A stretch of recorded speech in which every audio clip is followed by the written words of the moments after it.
Selamat pagi Sobat Tani Indonesia. Kita bertemu lagi pagi ini di hamparan lahan sawah. Pagi ini saya akan menjelaskan pada para sobat tani mengenai sejarah dari tanaman padi dan produksi padi di apa yang akan saya sampaikan bermanfaat. Sobat Tani Indonesia, pagi ini kita berada di hamparan sawah. Ini terlihat di belakang saya padi yang sudah mulai menguning. Perkiraan sekitar 2 minggu lagi kita akan panen. Sahabat Tani Indonesia, pernahkah terpikir oleh sahabat tani sesungguhnya tanaman padi yang berasnya kita konsumsi pagi, siang, malam 3 hari sekali, apakah sebenarnya berasal dari Indonesia? Mungkin banyak dari sahabat tani yang belum tahu asal-usul dari tanaman padi. Jadi menurut para pakar, tanaman padi ini sesungguhnya bukan asli tanaman dari Indonesia. Tapi tanaman padi ini berasal dari Asia Tengah, dari pegunungan Himalaya, Cina, India, kemudian menyebar ke Indonesia beribu-ribu tahun yang lalu. Bahkan kapan tanaman padi ini masuk ke Pulau Jawa, ke Indonesia, para pakar tidak mengetahui dengan pasti. Karena sejarah dari tanaman padi ini yang begitu panjang, lama, dan tua. Bahkan kalau para sobat tani ke Candi Borobudur, di Candi Borobudur pun di relief pahatan candi tersebut tidak ditemukan adanya pahatan relief dari tanaman padi.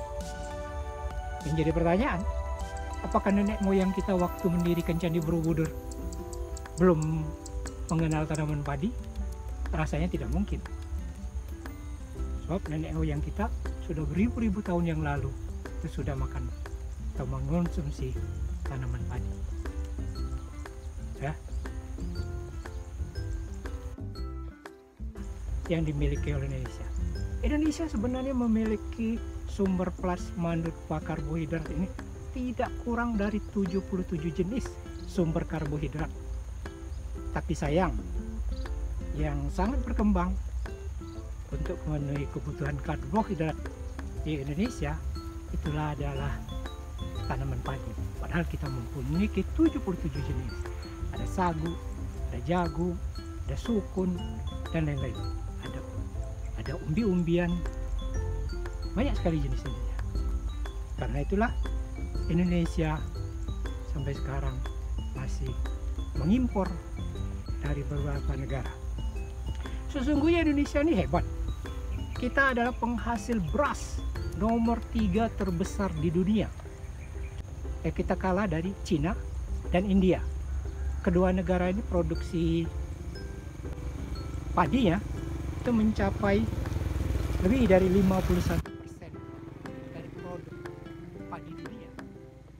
Dan kita menempati nomor 3. Tapi di pasaran beras dunia, dua negara itu tidak menguasai ya. Walaupun mereka penghasil beras terbesar, tapi pasaran beras dunia itu dikuasai oleh 3 negara utama, yaitu Thailand, Vietnam, dan Amerika Serikat. Jadi 3 negara itulah yang menguasai pasar ekspor beras dunia. Dan Indonesia menempati pengimpor beras nomor 1 di dunia. Walaupun kita penghasil beras nomor 3. Salah satu penyebabnya itu tadi, karena kita hampir 100% penduduk Indonesia itu konsumsinya adalah dari beras. Karena itu kita menjadi sangat tergantung dengan beras tersebut. Selain itu, tingkat konsumsi per kapita beras Indonesia menurut data Biro Pusat Statistik masih tinggi sekali. Kita masih berada di kisaran antara 125 sampai 135 per kapita per tahun. Berbeda dengan negara-negara maju. Negara-negara maju itu konsumsi beras per kapitanya berkisar antara 70%. Jadi kita hampir 2 kali lipat dari konsumsi negara-negara maju. Nah, itulah salah satu persoalan kenapa kita masih terus mengimpor, dan pemerintah berusaha keras terus meningkatkan produksi padi ini, baik padi sawah maupun padi gogo. Di Indonesia yang pertama berkembang itu adalah padi gogo atau budidaya padi dengan sistem berladang. Kenapa? Karena nenek moyang kita dulunya itu hidupnya secara nomaden. Nomaden itu adalah pola hidup yang berpindah-pindah dari suatu tempat ke tempat lainnya. Jadi apabila nenek moyang kita tumbuh ke suatu lahan dan lahannya itu sudah tidak subur lagi, maka dia akan berpindah. Dibukanya lahan lagi, lahan baru yang lebih subur. Di situ ditanami lagi dan terus. Sehingga budaya padi berladang itulah yang pertama berkembang di Indonesia pada zaman nenek moyang kita, karena pola hidup yang nomaden. Nah, kemudian baru beribu-ribu tahun yang lalu berkembang cara budidaya menggunakan sistem bersawah. Produksinya sudah mulai tinggi.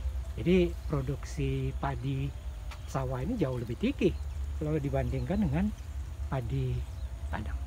Oke, itu sahabat tani mengenai asal-usul tanaman padi di dunia dan Indonesia. Penjelasan saya mengenai asal-usul dari tanaman padi, mengenai produksinya, dan juga kenapa Indonesia sampai saat ini masih terus impor.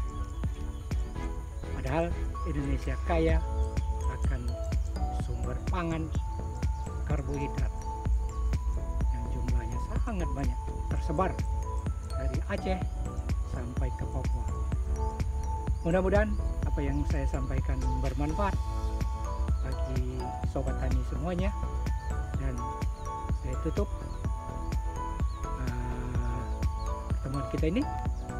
Semoga bermanfaat dan jangan lupa subscribe.